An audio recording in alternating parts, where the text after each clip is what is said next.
चलिए आए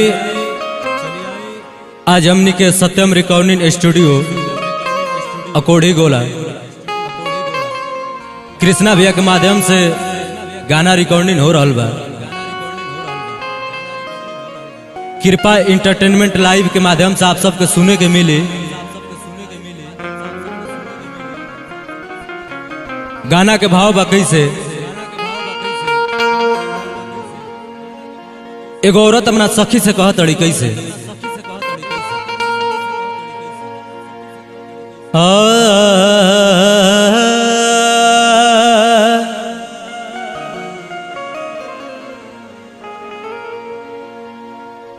कि जैसन चाही वैसन दिया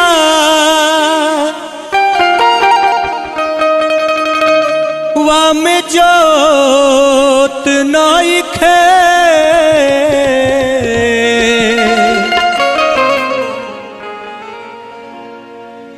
कि जैसन चाही वैसन दिया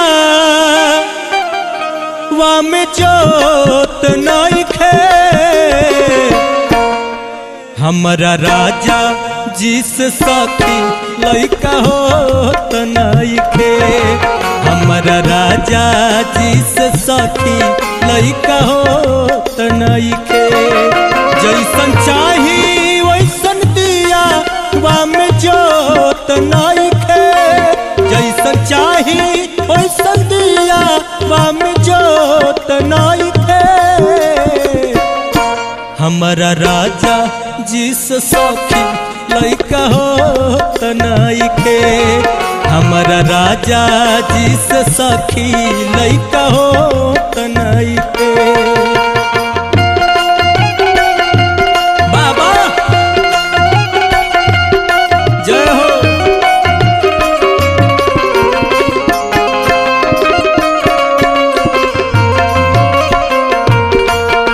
क्या बात है, क्या बात है।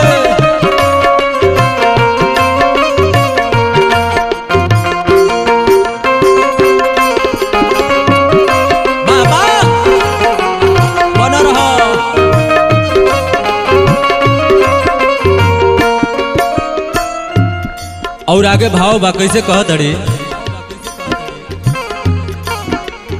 दूधवा मलाई कतनो राजा के खियावानी,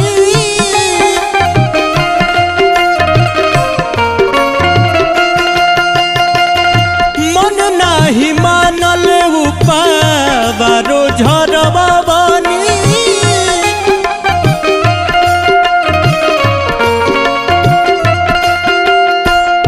दूधवा मलाई कतनो राजा के खियावानी, मन नाही मानल उपावारो झरवा बानी।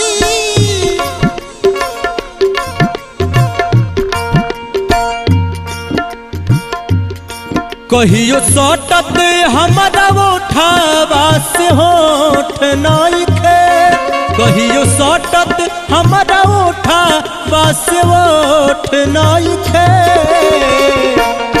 हमरा राजा जिस सखी लइका होत नइखे, हमरा राजा जिस सखी लइका होत नइखे।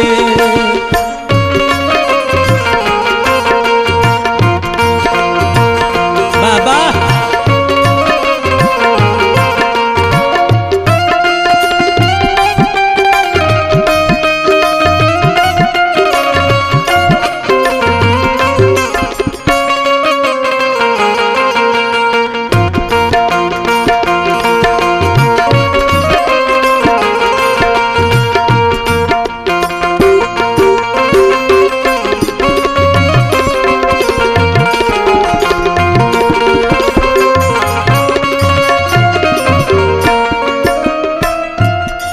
और कहे के लास्ट भाव में कैसे,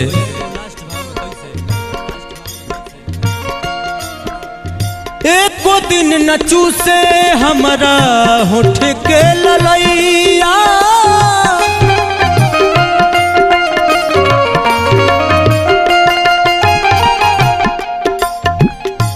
उत्तम अशोक नाही बुझे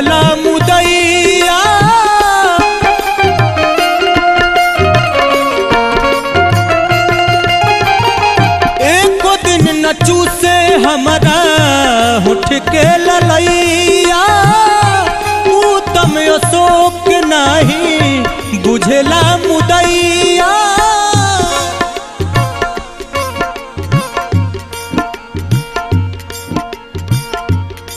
गीला सोनिस करत अपरोच नइखे, गीला सोनुस करत अपरोच नइखे। हमारा राजा जिस सखी लइका होत नइखे, हमारा राजा जिस सखी लइका होत नइखे। जैसन चाही वैसन दिया बाम जोत नइखे, जैसन चाही वैसन दिया बाम जोत नइखे। हमारा राजा जिस सखी लइका होत नइखे, हमारा राजा जिस सखी लइका होत नइखे, हमारा राजा जिस सखी लइका होत नइखे, हमारा राजा जिस सखी लइका होत नइखे।